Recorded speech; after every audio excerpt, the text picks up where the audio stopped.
consumen la mano de obra. Buenos días, profesor Araneda, ¿nos escucha? Sí, muchísimas gracias y disculpen por la pequeña falla técnica. No, señor, no hay ningún problema. Esas cosas pasan a veces en la virtualidad.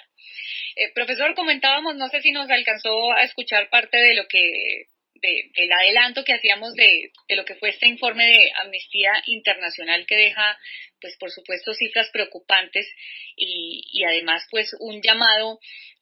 que no sabemos si está siendo atendido por la FIFA y por los patrocinadores acerca de lo que está pasando con los migrantes allí en Qatar. En particular, no. De hecho, aunque han existido reformas sobre el sistema, este es un problema que en particular no atiene solamente a Qatar, sino es un problema regional. De hecho, es tan común y es tan normal este tipo de sistema que incluso tiene un nombre para los escuchas.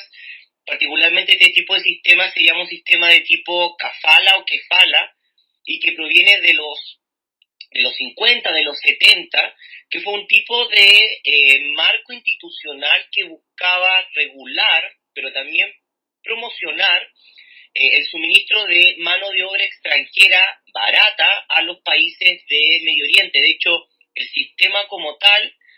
hoy en día funciona no solamente en la totalidad de los países del Golfo, incluido Qatar, sino también particularmente en Jordania y en Líbano, y lo que trae o lo que busca es atraer eh,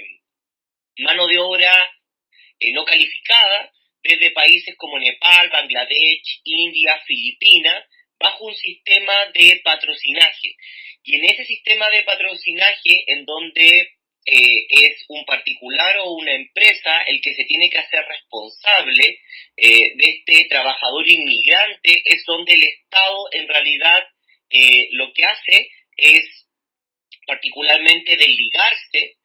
y por lo tanto esto cae bajo lo que tiene que ver con la regulación del Ministerio del Interior, en tanto que son acuerdos particulares entre dos privados y por lo tanto todos estos trabajadores no estarían protegidos por la legislación laboral del país que los acoge, más allá que en los países del Golfo esta legislación laboral es bastante mínima. Son aproximadamente, según este informe de Amnistía Internacional, 8 formas de abuso que se estarían cometiendo contra estos migrantes de países como Nepal, Bangladesh e India. Yo quisiera, profesor, que entráramos en el detalle de lo que vendría siendo, y se lo pregunto porque esto en todos los países debe funcionar diferente, y por supuesto, de Occidente a como lo manejan allí en Oriente, pues la legislación cambia. Se habla, por ejemplo, de elevadas comisiones en materia de contratación, mentiras sobre el salario, terribles condiciones de vida. Inclusive el informe, para quienes quieran consultarlo, está en la página de Amnistía Internacional, adjunta fotografías de los cuartos donde ellos son alojados, y pues sí, realmente las condiciones son casi que infrahumanas. Sí, en particular son Amnistía Internacional y otros organismos internacionales, de hecho la Organización Internacional de Trabajadores, etcétera, lo han calificado este sistema llamado Kefala, como un sistema de esclavitud moderna, particularmente porque tiene dos aristas. Una es que es la puerta de entrada a problemas mucho mayores que en la región afecta, que son, por ejemplo, lo que tiene que ver particularmente con la prostitución a través de lo que tiene que ver con el matrimonio temporal, que es una figura no muy común dentro de la jurisprudencia islámica, pero que en algunos países está. La actividad forzada o explotada, lo que tiene que ver con la trata de personas, el rapto, la extorsión, y en particular algo que en Qatar la FIFA lógicamente no le ha puesto el ojo, pero Amnistía Internacional sí le ha puesto, lógicamente, lo ha subrayado a lo largo y particularmente en el Líbano, que tiene que ver con las pésimas condiciones de las trabajadoras domésticas, que es un tema bastante singular en todo lo que tiene que ver con los países de Medio Oriente y en particular con el Líbano y lógicamente Jordania y los otros países del Golfo. ¿Cuáles son las formas de explotación? Las básicas. En particular tiene que ver con que, como esto es un contrato a través de un sponsor, alguien que lógicamente va a ser un patrocinador, la mayoría de los empleadores requisan los pasaportes, por lo tanto los trabajadores no pueden salir del país, pero también no pueden cambiarse de trabajo. Muchos de ellos no pueden regularizar la situación dentro de los mismos países, por lo tanto muchos de ellos tienen miedo de salir de las zonas de construcción porque si la policía los detiene por cualquier situación en las calles aledañas de donde ellos están viviendo o trabajando, lógicamente son ilegales porque no tienen una identificación del país, pero también no poseen sus pasaportes. Muchos de ellos son engañados en términos de comisiones de viaje, por lo tanto, no solamente cuando llegan, en el caso de Qatar, cuando llegaban los trabajadores, estoy hablando hace aproximadamente unos 4 años atrás, de Nepal, Bangladesh, no solamente les cobraban un impuesto por trabajar, sino también tenían que pagar su vivienda, comida, y a la vez el ticket de avión. Por lo tanto, termina esto en una situación muy cercana al trabajo forzado y, lógicamente, con otro tipo de problemas que son el comercio de los visados, por ejemplo, o la subcontratación, en donde técnicamente el primer patrocinador vende el pasaporte a otra empresa, a otro privado, y, lógicamente, con otras condiciones de trabajo, siempre en la mayoría de los casos peores, y lógicamente eso es lo que termina creando una situación de residencia completamente irregular y ahí lógicamente hay que hacer una actualización, no son 1.7, son 2 millones de trabajadores lógicamente que están en esta situación. ¿Existe, profesor Araneda, alguna forma pues en la que entidades como Amnistía Internacional puedan entrar a mediar o a pedir respeto por los derechos allí en Irán, en Qatar, perdón, o definitivamente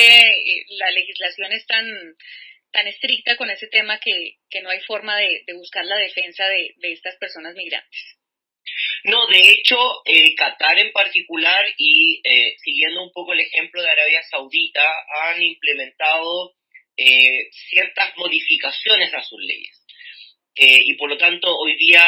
Qatar, cuando termine la Copa del Mundo, va a tener una legislación laboral incluso un poco más cercana a los estándares mínimos de trabajo. Y esa implementación, aunque lógicamente ha sido muy, muy lenta, ha tratado de poner en marcha, por ejemplo, campañas en línea o concientizar lo que tiene que ver con los derechos de los trabajadores mínimos,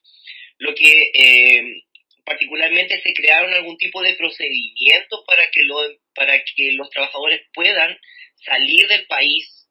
o sea, que no tengan que entrar en conflicto con el empleador para poder regresar a sus países, que ese era uno de los grandes problemas. Ingresó una ley en torno a un salario mínimo, no discriminatorio, o sea, universal, y también, y quizás esto es lo más importante, creó centros de visado en los países de donde esta mayoría de las poblaciones vienen, para que lógicamente no haya trata de blanca, que lógicamente se origina en los países del sudoeste asiático y que por lo tanto hay algún tipo de control estatal. Eso por una parte, pero por otra parte,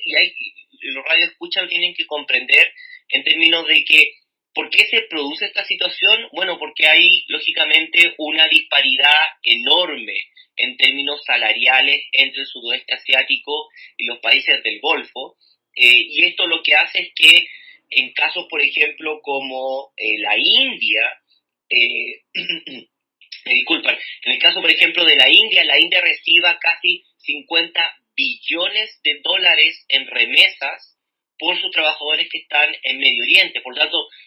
también los países de origen tienen problemas para regularizar esto porque ven que las remesas sirven a su economía nacional. Profesor Araneda, y a la FIFA, ¿qué tanta responsabilidad le cabe aquí en este caso, donde pues estamos hablando de no cualquier tipo de abusos, inclusive de trabajos forzados, que esto debería constituir algún tipo de delito? La FIFA tiene una responsabilidad más que legal, porque no es un organismo que tiene atribuciones en términos en términos de trabajo, en términos de imponer, ¿cómo se llama?, cierta agenda o de promover incluso cierta agenda a países receptores de la Copa Mundial, sí tiene una responsabilidad moral en términos de aquí en adelante, y yo creo que es una gran lección de decir, bueno, qué países lógicamente pueden concursar o no, pero también en términos de la imagen país que la FIFA está promocionando.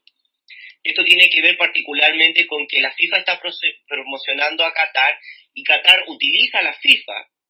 para promocionar una imagen de un país moderno, que lo es, pero que lógicamente tiene un desfase en términos de legislación laboral de 50 años casi. Por lo tanto, aquí lo que merece la FIFA es una responsabilidad en términos de visibilizar, promover y lógicamente presionar a Qatar y de aquí en adelante a los demás países receptores de las Copas Mundiales en torno a cuáles son las condiciones laborales que lógicamente tienen los propios que están construyendo los estadios y que lógicamente van a trabajar incluso en los años venideros después de la Copa Mundial. Hablábamos con el profesor Jorge Araneda, magíster en Historia, candidato a doctor en Relaciones Internacionales de Medio Oriente, docente de la Universidad Diego Portales en Chile y especialista en las áreas de migración, historia contemporánea de Medio Oriente y comunidades árabes islámicas en Latinoamérica, sobre este informe de Amnistía Internacional titulado Qatar, la Copa Mundial de la Vergüenza. Profesor Jorge, muchas gracias por habernos acompañado en Radio UNAL. Gracias a ustedes, como siempre.